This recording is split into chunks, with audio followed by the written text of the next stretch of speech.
Welcome to In Context, the podcast from St. Paul University that explores the big questions that shape society today. Today I spoke with Aliaa Dakroury, a full professor in our School of Social Communications. She told us about how communication has evolved over the years, about various modes of communication, various platforms, and how we get lost in the communication. She spoke about the right to communicate and how it's extremely complicated in certain contexts. We also concluded with some thoughts on online teaching and these new modes of communicating thought and teaching online. If you enjoyed this episode, I strongly encourage you to add it to your favorite platform, be it Spotify, YouTube, or Apple. And for our Francophone and Francophile listeners, I strongly encourage you to listen to USP en conversation, wherever you listen to your podcasts. Come now, let's go listen to Professor Dakroury and try to learn more about where we are as a society in our modes of communication.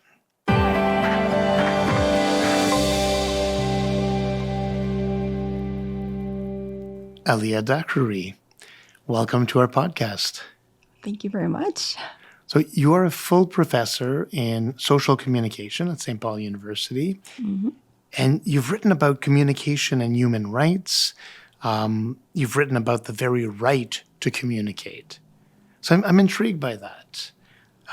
What do you mean by the right to communicate? I'm thinking today most people who have access to the internet, for instance, communicate every single view, every single thought. From my perspective, it seems like we're inundated with communication. So how is it that certain people have difficulty communicating in this context? Sure. Well, that's a very good start of our discussion. Yeah. Well, thank you. Communication is a human right. It is, it's both a passion to me, right, and also an idea that is acknowledged internationally.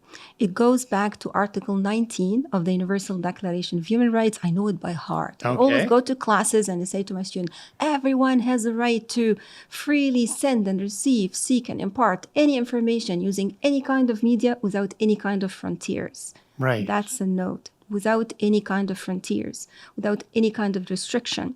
So going back to Article 19, that is only talking about the freedom of expression and freedom to disseminate information. But particularly the notion of communication is kind of narrow. Right. Because it talks about particularly media. But what about for example, disseminating colors? When I communicate colors, how this would be included? How disseminating or sharing culture, could that be part of the equation? So I'm interested in identifying the importance of human right to communicate, the importance of communicating as a human right, arguing that no one can live without communicating. Right. And so Article 19, can you give us the context of this Declaration of Human Rights? Like, where was it signed by whom? And does everyone adhere to it? That's a very interesting question as well. Well, historically, the Universal Declaration of Human Rights, it's signed the night of 1948, and it was in December 10th, and it is drafted by the First Lady of the United States, wife of President Roosevelt, and it was just as a reflection of the international family need after the whole violation of human rights in all different fronts. Right. So they have During tackled the Second World War, after Second World War. So we will see lots of articles, I guess 30 articles, tackling different aspects of human life. And Article 19 particularly talk about freedom of expression. And there are articles talking about freedom of association, for example, which also aspect of communication. So in following Article 19 and Universal Declaration, we have different international documents like the International Covenant on Civil and Political Rights and different UNESCO, covenant and legal documents to lay down the importance of communication. Well, that's wonderful. But the importance is, how can we act that? How can we apply that? Right. And how have we done so far in applying this?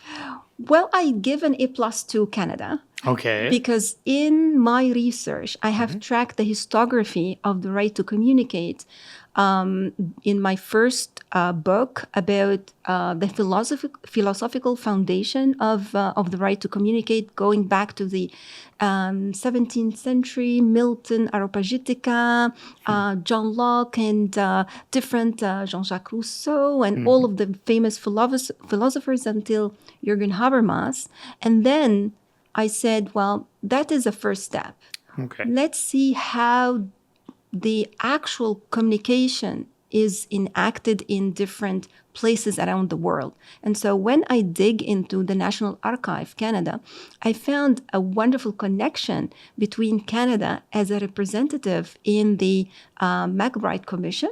McBride Commission is formed in the late 70s by the UNESCO to discuss the problems of communication internationally. And Canada has a very important role.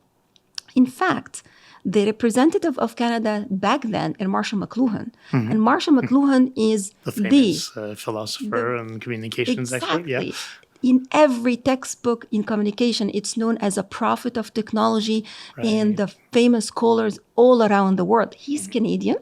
And so in my research, it is uncovered that he has so much communication with, for example, the late Pierre Trudeau. Going into the archive, I found letters about exchange of ideas. He got sick. I like stories. Yeah. So he got sick in the 70s, passed away, and he was replaced by the only female representative in the McBride Commission.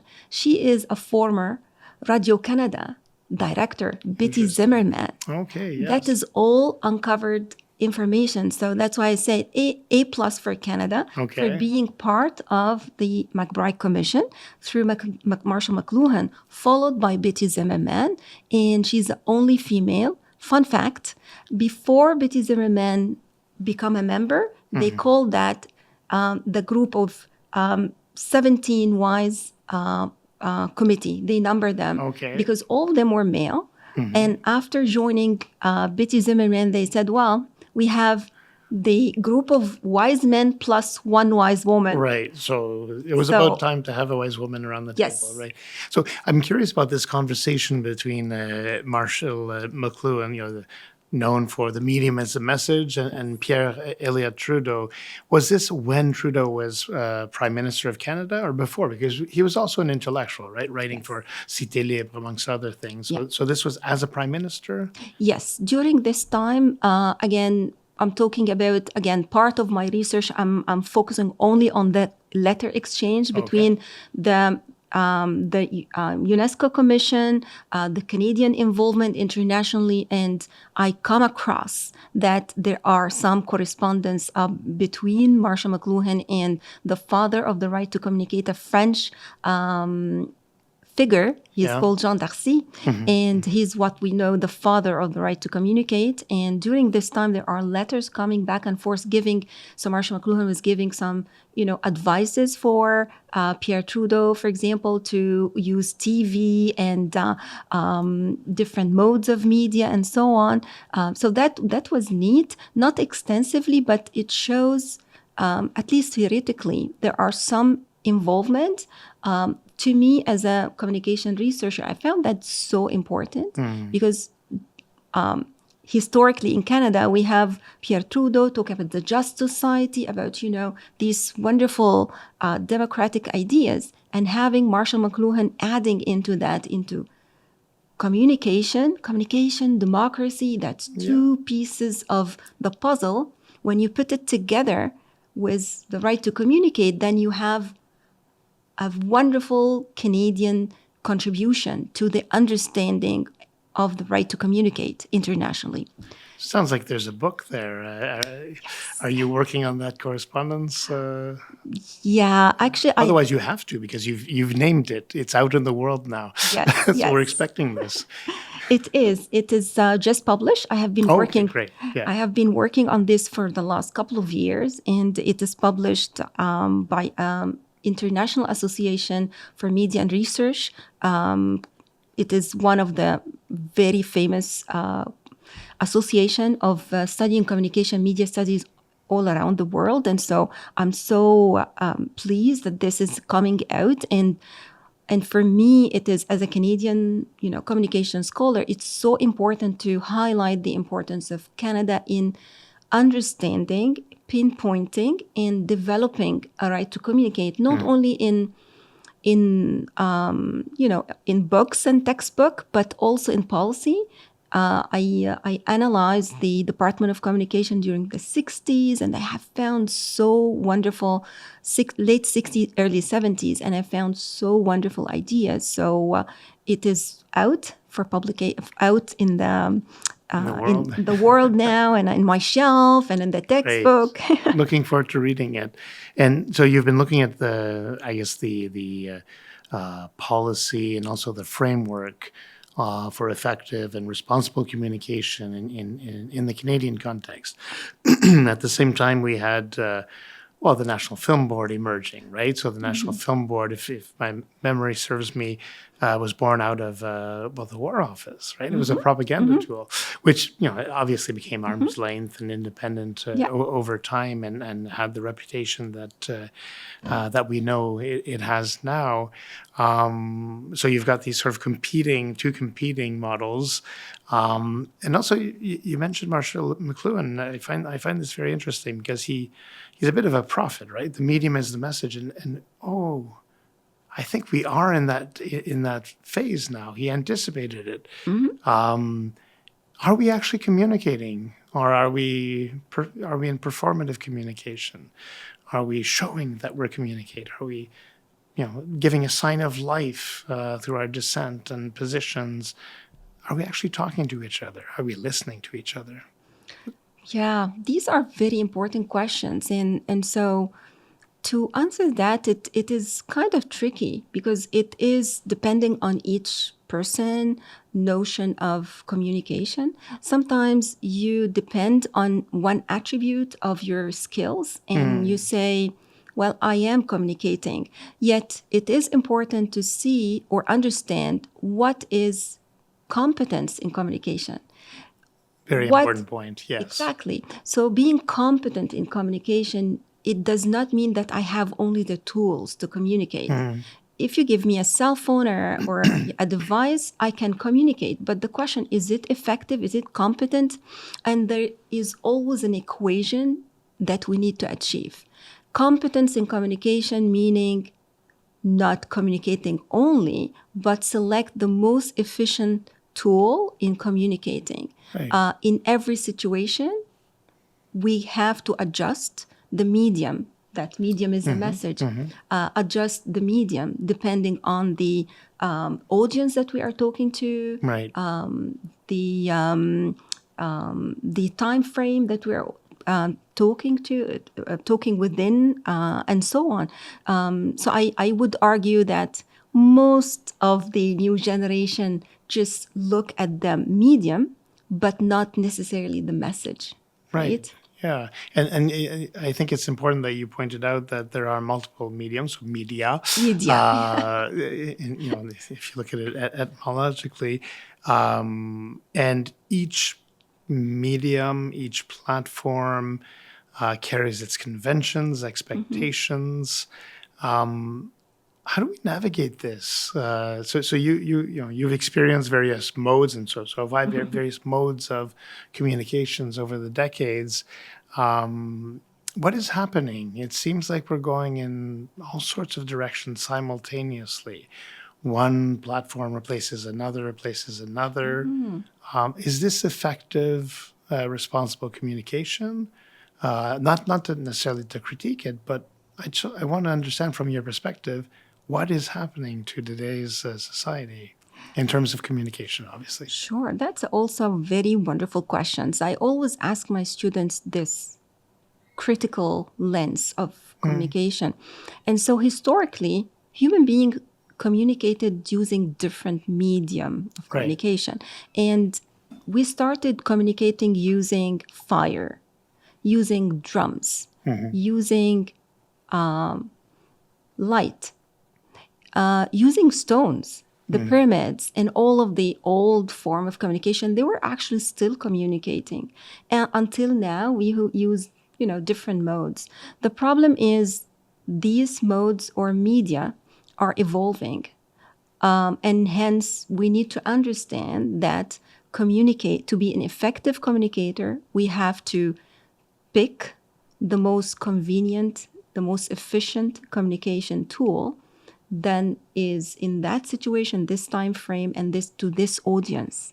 Audience also so important to look at, because sometimes when we talk, we use a tool or a technique that Right. is not fitting into our audience. Like, as an example, the new generation like to use lots of technology, but we forget about the basic one, the face-to-face communication, right? This is what sometimes is missing, and it proved that we miss that old days during COVID. When COVID hit, Yeah. lockdown, no communication, and so people were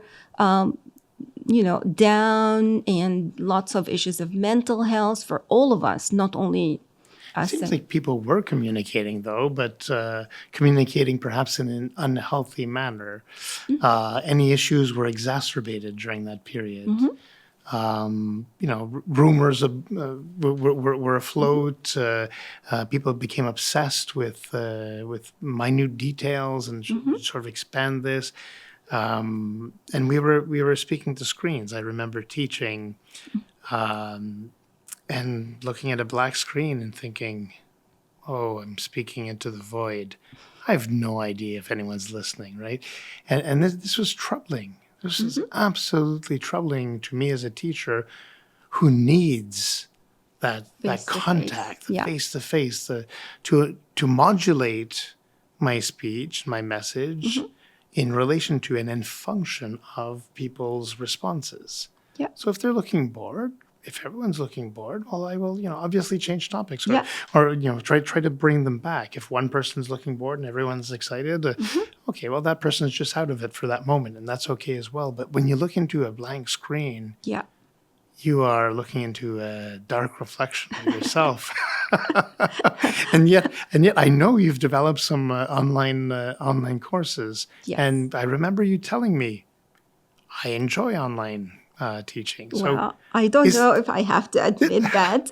What do you enjoy about it, and what did you develop? I'm curious to hear about it. Well, during COVID was a turning point for many people, but I wanted to make best use of it. So I did 2 years university teaching certificate with Center of Teaching at University of Ottawa. Yeah. And during this time, everyone will pick a topic and just dive in. And I was so intrigued of this point. How can I cope with the speed of technology, one, two, the changing audience of students, two, and three, using different different teaching methods. And so I was and because I have to admit as well, I'm not a camera person.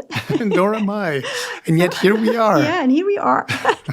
So I'm not a camera person. So I don't get the idea of, let's have a Zoom meeting or a Teams meeting and then just, talk about that.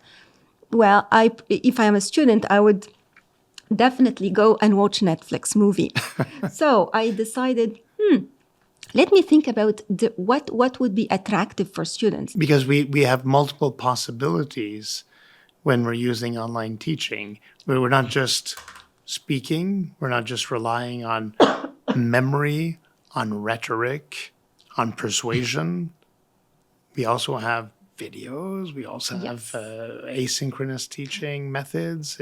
How did you deal with it? Because it's a lot of work to do all this, right? It is.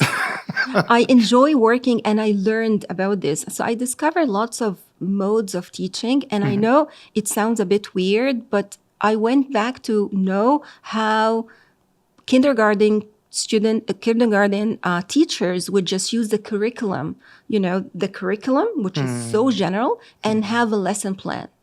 That is for me so creative. If you have something that is so dry about learning math, for example, how can you do this using tools? So how can I do that in a university setting where you are dealing with good, like a level of academia and theoretical framework, and you have to develop critical analysis for students and so on. So I work on developing aesthetically nice platform on Brightspace. Right. So it's not just conventional.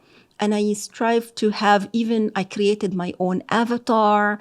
I asked my avatar to move and talk and record stuff for students. Did you co-teach with your avatar? Sometimes. Socratic dialogue. I changed my scarf color of that, which is neat. So it was good for students. So they have detected an interesting way, even if they cannot see the teacher, the professor, they know there are effort behind the scene. So so they have to have a manual, like a to-do list, not to-do list like check-in, but nicely drafted with colors and images and graphic, and also hands-on tool to guide them through, to navigate through a lesson plan. And I said, like, this week you do this and we do that. So emphasizing, creating a culture of discussion between students to support each other.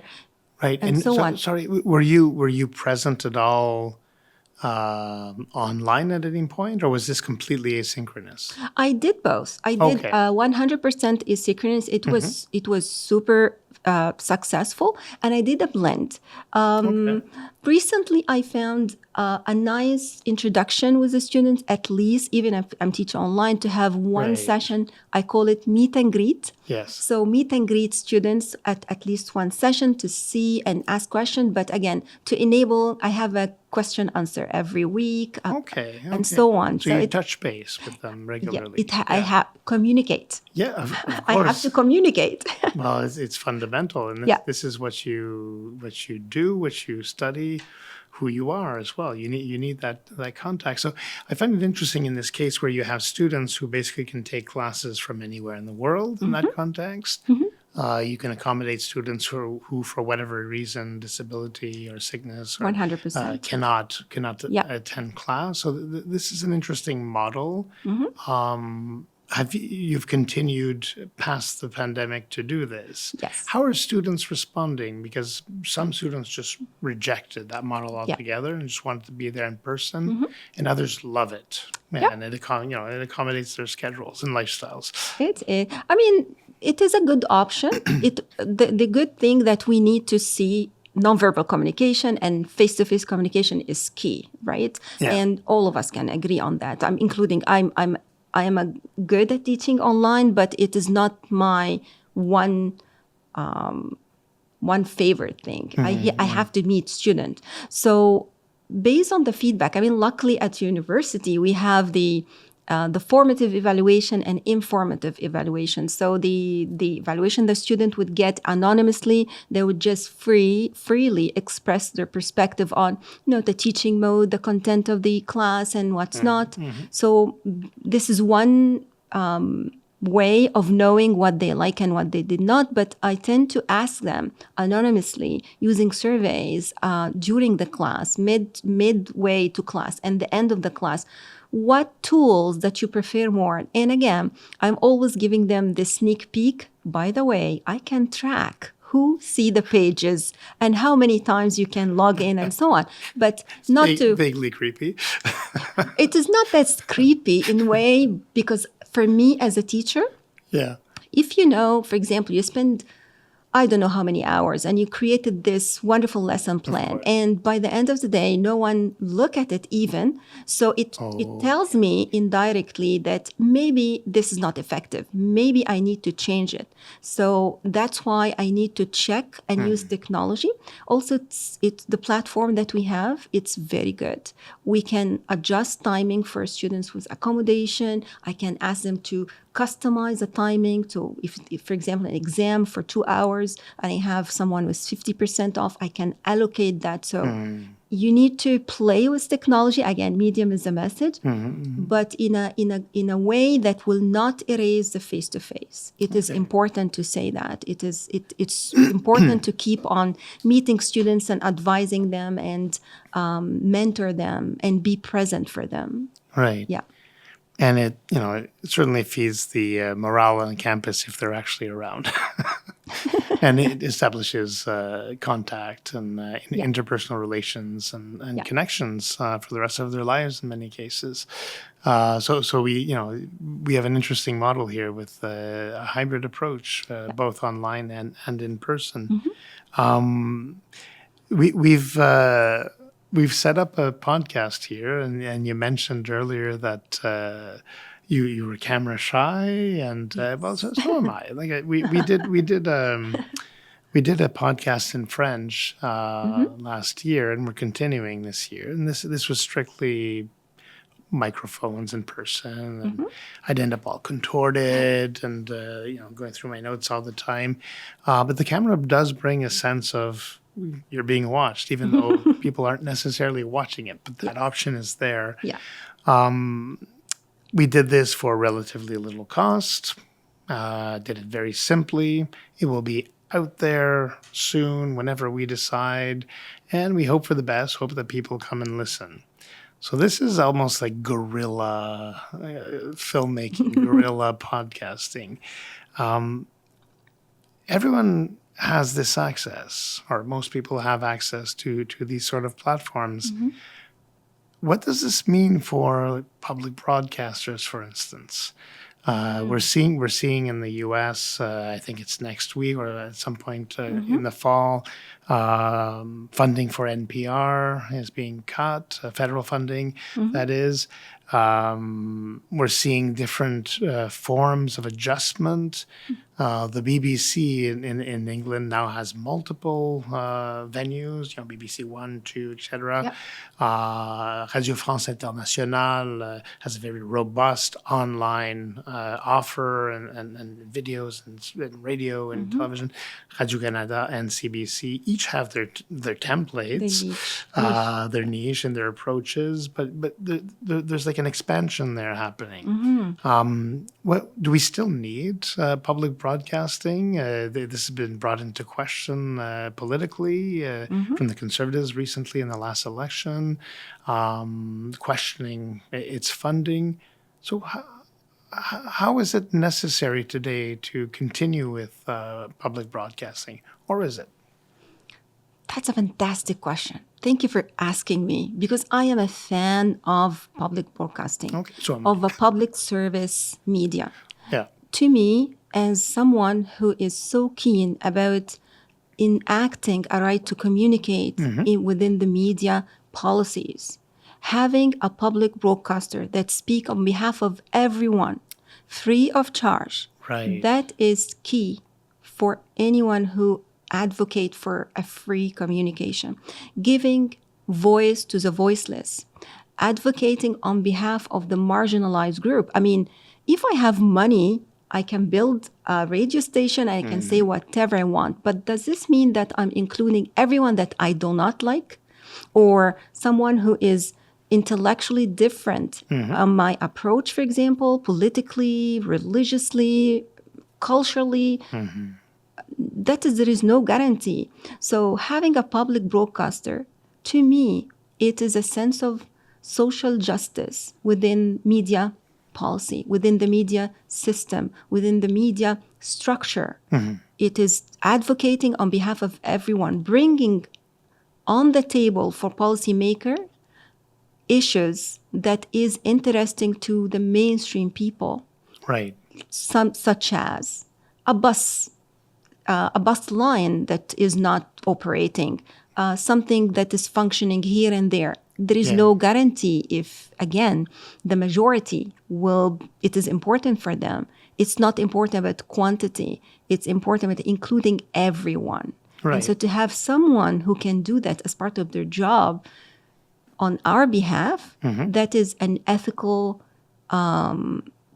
turn of empowering, again, those who cannot talk on themselves. Again, giving voice to the voiceless and advocating on behalf of the marginalized groups. That's so important. Yeah.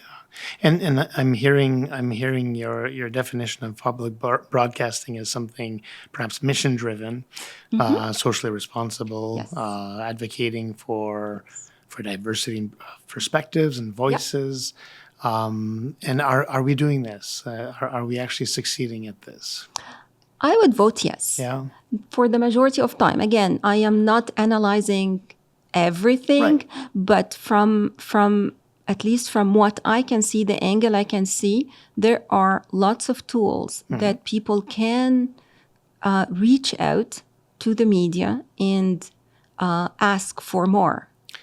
Right. Such as, can you give us some examples, please? To be very simple, the digital platform that is available now to almost every newspaper or every media outlet. Yeah. Old days, when we want to let a journalist know there is an issue, can you bring it out?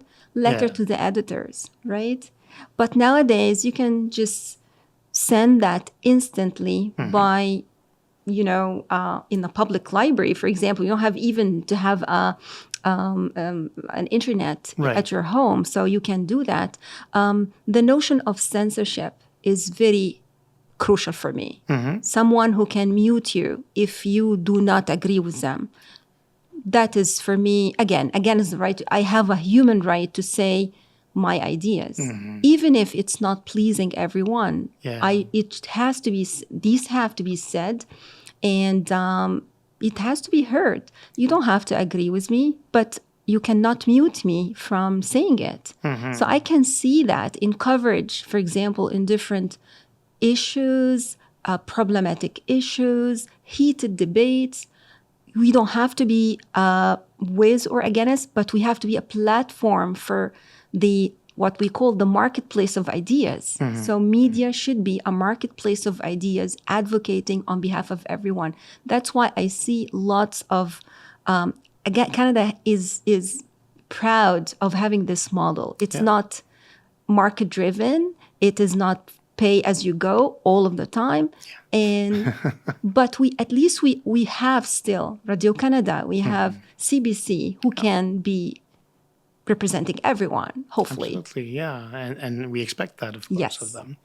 Yeah, thank you for bringing us on this wonderful trip through, smoke signals to online teaching and talking about public broadcasting, specifically in the Canadian context.